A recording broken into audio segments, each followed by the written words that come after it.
I knew that I was a little bit different, that I didn't quite always fit in with everybody else. The things that I wanted to do or the things that I dreamed about were just a little bit different. I mean, I had friends, but I was just a little bit different from everybody else. As far as an age that I actually could put a finger on to say, you know, this is when I decided that I was gay. Really, I suppose it's more of a process, not about coming out to the world straight away. It's more a process of coming out to yourself and actually accepting who you are. So probably round about between the ages of 17 through to about 19, I was starting to say to myself, well, you know, this is the path that I really want to take. You know, at the time I had girlfriends, and then I started to actually have boyfriends as well. And somehow I decided, you know what, this is for me rather than something else. In a way, you're sort of carrying around something on your shoulders and you're thinking, well, you know, this is something that I'll just keep to myself or to the people that I see immediately around that aspect of my life.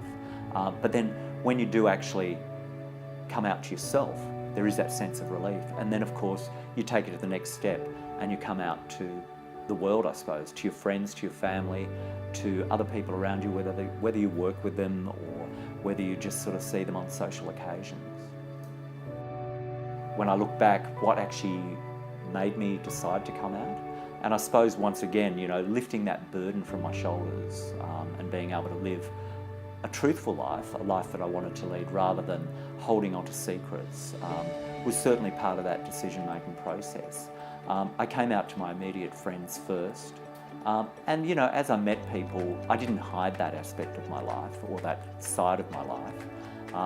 And I also came out to my sister and then to my parents when on a visit down in Melbourne, because really I needed to be honest and to unshackle myself from those chains of the sort of secretish life that I'd been leading. I needed to come out to the world and to feel comfortable. Over the past few years, with my involvement in gay LGBTIQ community radio, I've sort of become a little bit of an activist. Maybe a reluctant one, but certainly one that's been able to stand up, certainly, and be counted. I'd rather go to a protest and be the 5,001st person and know that there was over 5,000 people at a protest or at a rally than know that the crowds were small.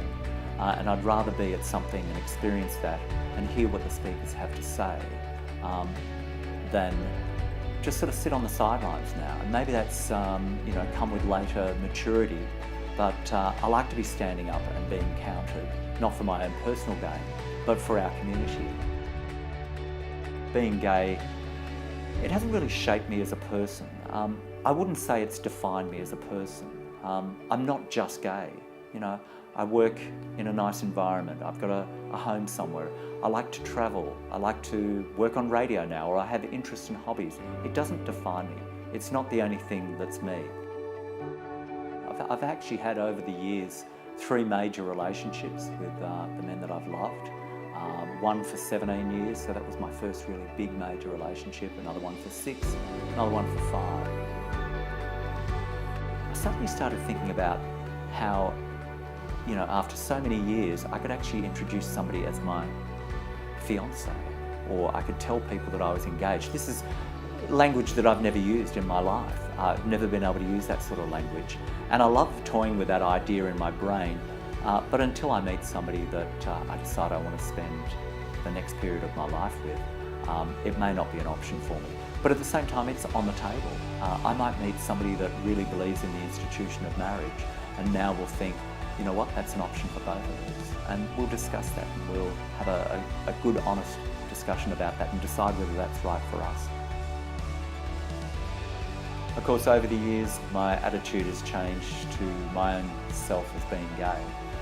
Back then, you know, when I was in Sydney, 19, young and pretty, you know, it was party time, but I didn't really actually think about the overall world. Now I'm much older, and I sort of feel relaxed. My attitude is relaxed. In a way, I suppose it's part of one of the lessons that we learn later in life is that I have enough, I am enough, and I believe I'm enough. I don't have to worry about things. I don't have to put on any pretenses. I can just be myself, take it or leave it. You know, when we're younger, we worry about what everybody else is going to think. When we're older, we're just thinking about everybody else, hopefully.